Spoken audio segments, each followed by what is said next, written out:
You don't need a lot of space. It's just me out there. Oh, Just if me it in my tiny house. just your tiny house and the beans just for you. Mm-hmm. Okay, that makes more sense. I was like, if you're trying to like start a whole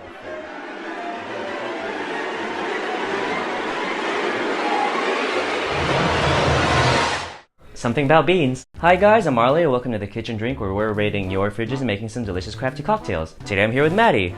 Maddie is a first-time customer for me because I've literally never made a drink for her before. So why don't you tell us a little bit about the kinds of things you like drinking? So usually I'll have a drink with vodka and whatever's around. So I'm not too versed in fancy drinks or adding more than 2 ingredients. So I'm very excited to see what Arleo comes up with.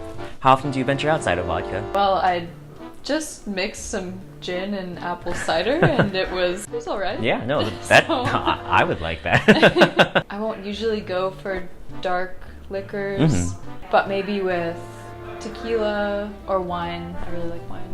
I consider myself a little bit of a wine mom. Wine mom or wine aunt? Wine aunt. Okay. Wine aunt, definitely at this point. I was gonna say wine mom has like, for some reason, much more negative connotation to it, while wine aunt is like, I'm the wine aunt. Yeah, it's much more fun. Senior year, I think that's when you get to the wine aunt status. Speaking of senior year, I hear you're also graduating from USC this semester. Congratulations.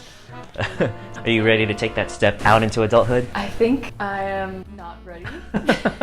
Taking the summer off to go travel the world or become a bean farmer in the forest. How long would you be a bean farmer for then? I think I'll have about 2 months 2 to months? really get my beans going. Time to make a bean drink, I guess. You ready? I do have multiple cans of beans, so if you... Oh, that's Oh my perfect. God, I know no. exactly. No, trust me. It's fine. It's fine. I know exactly what I'm going to do now as you said that. Oh my god.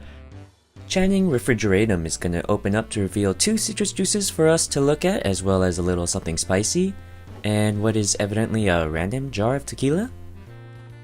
Maddie's vegan, so I want to try to incorporate some of her favorite foods in this drink, and we'll see if we can use any of these fun jars. We'll start with the Aquafaba from this can of garbanzo beans, approximately 2 ounces. Since I decided to go savory with this drink, I'm throwing in everything we had earlier except the raspberries. We're gonna add some agave nectar for sweet and lemon juice for sour. Some of this jar tequila is gonna go into the tin, and unfortunately some sriracha is gonna go into my eye, and also the tin. Just like egg white drinks, Aquafaba drinks need to get a dry shake first, make a few adjustments, and then add ice and shake and double strain this sucker into a glass that's definitely a little too tall, but you know, gotta work with what you got. Let's see what Maddie thinks. This is not how the house is built, but there we go. So exciting.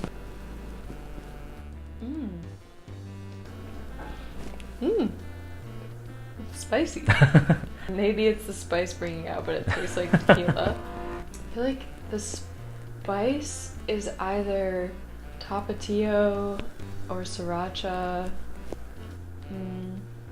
Your inflection made it sound like there was a third option going on there. Other than that, I can't figure out what's making it thicker. Mm-hmm. We did talk about bean juice earlier. Maybe if that was utilized, that's the only thing I could think of that's making it foamy. Otherwise, I don't know what it would be. Like, What it would mean. I don't know. You might be worried it smells like beans. It doesn't taste like beans. The water leaches off some of the proteins and the starch in the beans themselves. That's what egg whites do. It's proteins and starch that are just agitated into making that foam. After that little science lesson, you ready to find out what's in here?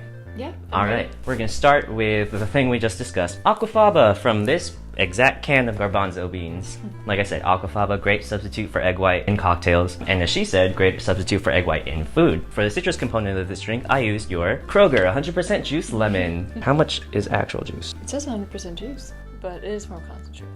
So we've got the egg white, citrus, and then we're going to go the sweet. And that sweet was agave nectar, the healthy alternative to granulated sugar. It's going by the wayside nowadays that big companies are like, oh, people think it's healthier. We'll just keep believing it. Agave nectar is made from, surprise, the agave plant. What else is made from the agave plant? Secret tequila. It's definitely a Blanco or a Silver. Who knows what brand? Oh, it's Jose Cuervo, because I needed to use the bottle and turn it upside down on my plant to water it while I was gone. You're going to water it with tequila? No, water! It's like tequila in the jar. I mean, you're not supposed to give your plants tequila? Don't take my gardening advice. Don't take my food advice. Don't take my drinking advice. Take his drinking advice, though. No, no. It's good. It's good. I promise. And this is where we get to the weird stuff. We're gonna start with some seeds, and those seeds are from tahini. Adds a nice little sesame flavor to this drink. I don't think it was the main thing that made it thicker. I think the next one that we have up is more likely to. That second jar of magic stuff was, there's a lot of jars of magic stuff in this drink. The brand name Healthy Butter or Crack Butter? This is the brand. Healthy Butter's Crack Butter. Butter so good that you think you're doing crack. I am not sponsored, I'm assuming that's what the name is for. We're gonna go back one step to what made it spicy, because I completely forgot about that aspect. Sriracha, garlic, vinegar, and xanthan gum, which I learned today is MSG. I think this last jar of stuff is what gave it its ultimate texture. That jar is tapenade. What? Yep. How did you mix it? Tapenade is oil, some herbs, and chalky-deaky olives. All I did was take a little spoonful of the oil that's in there to get some of the flavor, and that just mixes with everything. The fun thing about alcohol is it is a universal solvent. It'll leach things off from polar and non-polar molecules. So it integrates really well with the oil, or at least the flavors in the oil. Shake that up well enough, and if you only use like 2-3 drops like I did, then you got a drink that has that mouthfeel, but doesn't feel super oily, and get some of the flavors that are in the tapenade. What do you think of the drink now that you know all the randomness in there? I guess the sriracha was a little out there, but I could definitely taste it. I knew it was there. The tapenade and the crack butter and the tahini I did not expect at all. And the aquafaba. This is good. Like honestly, this would be like a really good drink with dinner and like some kind of like savory meal. So guys, that's Maddie's kitchen drink where we put in everything but the kitchen sink. Remember to drink responsibly. Bye! Yeah, magic mason jar of tequila. It really looks like moonshine. I would have thought it was moonshine if you hadn't told me. We're oh god, is schooling processing? I would call it that. I'm so sad now. Let's not talk about college, let's talk about drinks. This is why we drink. It's because of the processing of college.